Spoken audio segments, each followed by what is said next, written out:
Carl, of course, back on home soil this weekend with Aldershot coming up at Gateshead Stadium tomorrow. So, I mean, first things first, I imagine that you're pleased to just be getting back home and at a place where you've been doing very well so far this season as well.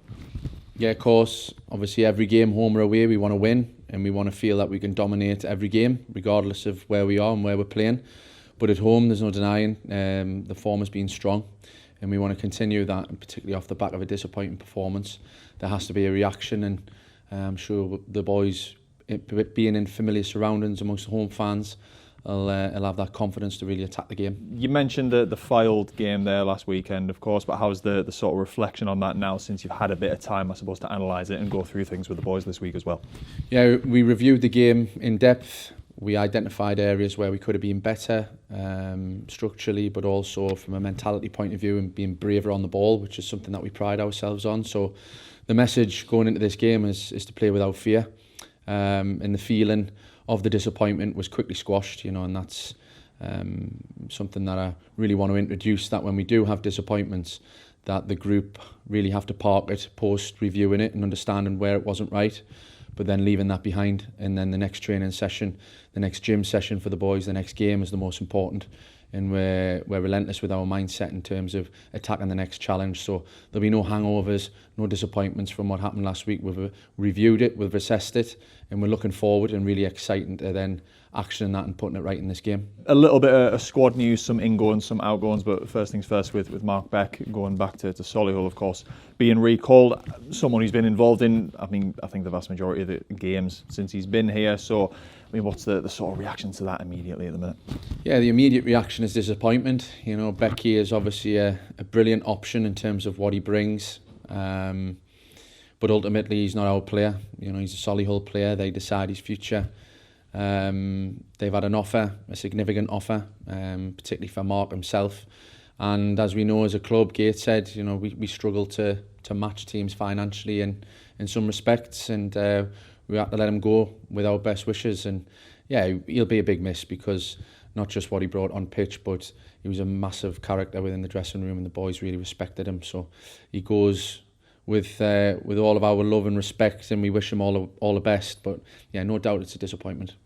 Yeah, and a couple of incomings on and off the pitch as well, really. But starting with on pitch, of course, Owen Mason coming in as a goalkeeper, and Josh Williams coming in on loan from Birmingham as well. But what's the situation with bringing those two in, and what are they going to add to the squad that you don't have already, I suppose? Yeah, I think it's quite clear that we needed a goalkeeper. Brooksy, and the level that he plays at is different class. He's a top keeper for this level and the level above, in my opinion. So it was really important that when we did bring a goalkeeper in, we did our homework, and even though we had to move quickly, we were decisive with the decision making. So Owen will come in and he'll be a big asset. Obviously he understands the way we want to play. He's got to be brave in possession, and he's settled in really well, and we've worked hard with him in terms of getting those concepts and ideas into him. In terms of Josh Williams, again, as I mentioned last week when we spoke about him, brings a lot in terms of his athleticism. What we look for in a wing back, we feel like he has all the ingredients to do a really good job for us. So it's been brief in terms of getting information into them, but we feel like we've got them to a level where they can go into the game fully prepared. In terms of off the field incomings as well, someone who's a familiar face in Ian Skinner coming and joining the coaching staff. So what's he going to add to, well, I suppose your backroom staff and helping you out? Yeah, Skins is a brilliant tactician. I learnt that last season.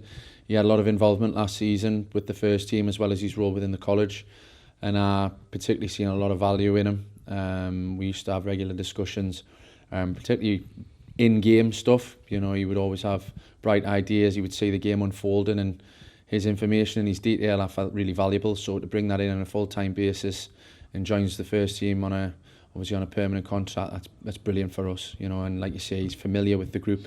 The lads are familiar with him. He was popular amongst the group, so keeping that continuity in terms of members of staff is really important to have a successful team going forward. So yeah, we're delighted to have him in.